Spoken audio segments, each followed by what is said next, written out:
Bonjour à tous, je veux vous parler aujourd'hui des 3 canaux d'énergie.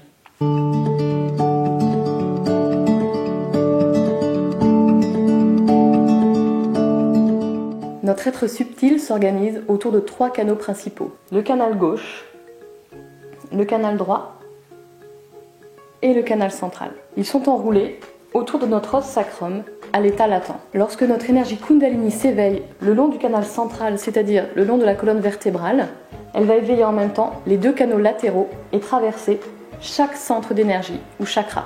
Les 2 canaux latéraux sont reliés au système nerveux sympathique, tandis que le canal central est relié au système nerveux parasympathique. C'est de cette façon que notre Kundalini peut agir sur tous les aspects de notre être, l'inconscient comme le conscient. Tout ce que nous avons gagné lors du processus d'évolution se trouve dans ce système nerveux. Les scientifiques l'appellent le système autonome. Mais qui est cet auto réellement ? Eh bien, cet auto, c'est l'esprit, notre vraie nature, notre soi. Dans notre vie quotidienne, nous avons tendance à passer d'un canal à l'autre. Nous pouvons être dans un état d'action excessive toute la journée ou toute la semaine, et on finit la journée ou le week-end dans le canapé ou à faire la grasse matinée pour essayer de rééquilibrer un peu tout ça. Cela arrive quand nous ne sommes pas réellement à ce que nous faisons, pas réellement au présent, et donc nous ne trouvons pas de joie dans ce que nous faisons. Nous ne sommes pas à l'écoute de notre soi. Le canal gauche se forme au niveau de notre premier centre, le Muladhara Chakra, et monte pour croiser au niveau du chiasma optique et finir dans l'hémisphère droit, que l'on appelle le super-ego ou le subconscient. Il est plutôt humide, c'est un canal lunaire. Son énergie est maternelle, son énergie est yin. C'est le canal des sentiments et de l'amour. Il nous permet de ressentir de la compassion et de la joie. C'est aussi le canal de notre passé, de nos conditionnements, de notre psyché. Il est responsable de nos désirs, du pur désir d'évoluer, d'être connecté avec le soi.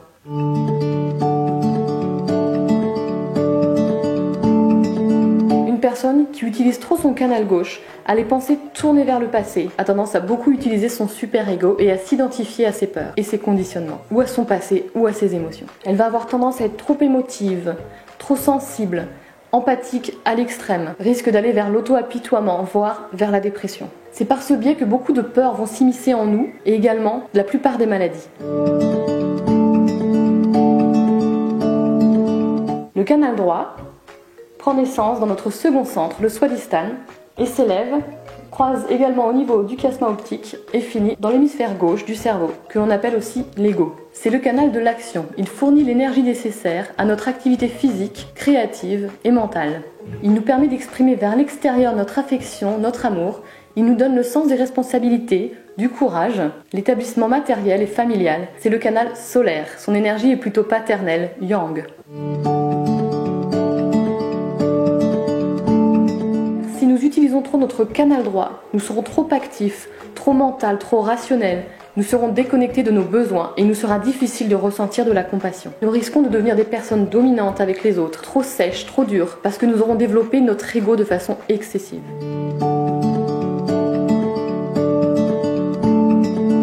Comment savoir si nous utilisons plus un canal ou un autre ?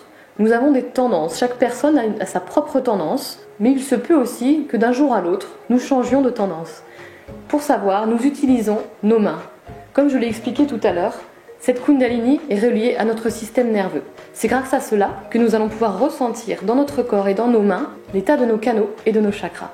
Pour le canal gauche, la main gauche. Pour le canal droit, la main droite. Vous pouvez aussi ressentir votre état intérieur, si vous êtes plutôt léthargique ou si vous êtes plutôt trop actif. Si vous vous sentez plutôt léthargique, vous pouvez simplement vous mettre en méditation et mettre votre main droite vers le sol pour laisser toute l'énergie négative accumulée dans le canal gauche s'écouler vers la terre, tout en gardant votre attention au-dessus de la tête, pour laisser faire cette énergie. Nous ne faisons rien, nous laissons faire simplement. Vous pouvez aussi utiliser la technique des 3 bougies, expliquée dans une autre vidéo. Vous pouvez faire un bain de pied tiède ou chaud selon le besoin. Pour équilibrer le canal droit, nous pouvons élever notre main comme ceci, vers le ciel, toujours l'attention au-dessus de la tête, et laisser tout l'excès de chaleur s'évacuer vers les terres, et notre canal droit se rafraîchira. Nous utilisons également l'eau, plutôt de l'eau fraîche, voire froide. Vous pouvez faire un bain de pied selon la technique expliquée également dans une de nos vidéos. Vous pouvez également, si vous avez trop de pensées qui viennent du canal gauche, du passé ou de la planification, observer la nature, prendre l'habitude de regarder ce qui est vert, ce qui est simple, ce qui est issu de la nature et de son innocence. Cela apaisera votre ego et vos pensées. Si vous n'êtes pas sûr de votre état intérieur, fiez-vous à vos mains. Si vous sentez que votre main gauche est plutôt lourde, a des fourmillements, c'est que peut-être ce canal a besoin d'être équilibré. Même chose pour le canal droit. Si vous sentez de la chaleur ou des fourmillements, vous avez sans doute besoin de l'équilibrer également. Si vous sentez du frais dans l'un ou dans l'autre, c'est une bonne indication, ça veut dire que votre canal est frais et équilibré.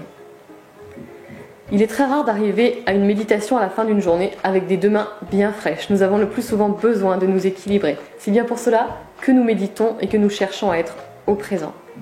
Une fois que vous avez équilibré vos canaux, simplement mettez-vous en silence et demandez à votre énergie Kundalini de vous amener au moment présent. C'est encore le meilleur moyen d'équilibrer nos deux canaux, car notre énergie va savoir exactement où elle doit travailler et ce qu'elle doit faire. Pour équilibrer tout ça, nous méditons sur le canal central qui va unifier le canal gauche et le canal droit et leur permettre d'exprimer simplement leur qualité. Le canal central est celui de l'évolution, de la réalité, du moment présent. Il est le seul à pouvoir donner une dimension réellement spirituelle à notre existence, car c'est par lui que circule l'énergie Kundalini. Cette énergie est également maternelle, féminine. Elle est amour. C'est l'énergie de l'évolution. Être dans le canal central va nous permettre de voir nos conditionnements, de voir notre ego avec un certain recul et pouvoir ne plus être identifié à toutes ces illusions et nous permettre d'exprimer pleinement notre potentiel, notre véritable personnalité. Nous serons donc libres de notre ego, de notre super-ego, de nos peurs, d'où qu'elles viennent. Vous pourrez constater par vous-même que lorsque nous sommes dans le canal central, nous ressentons cette paix intérieure, cette vraie joie de l'esprit. Nous sommes connectés à ce tout, à cette énergie d'amour qui nous entoure, qui régit absolument tout. Nous savons alors que nous sommes à notre juste place, là où nous sommes censés l'être. Et ça, c'est la plus grande des joies. Quand nous sommes au présent, nous pouvons apprécier chaque chose que nous voyons, chaque chose que nous rencontrons, que nous vivons, comme si c'était la première fois. C'est le pouvoir de la spontanéité. Et nous pourrons apporter cette joie à d'autres personnes car nous allons émaner cette joie spontanément, sans effort. Nous avons hâte d'entendre vos expériences de cette Kundalini, votre expérience du moment présent et qu'est-ce qui pour vous amène le plus de joie.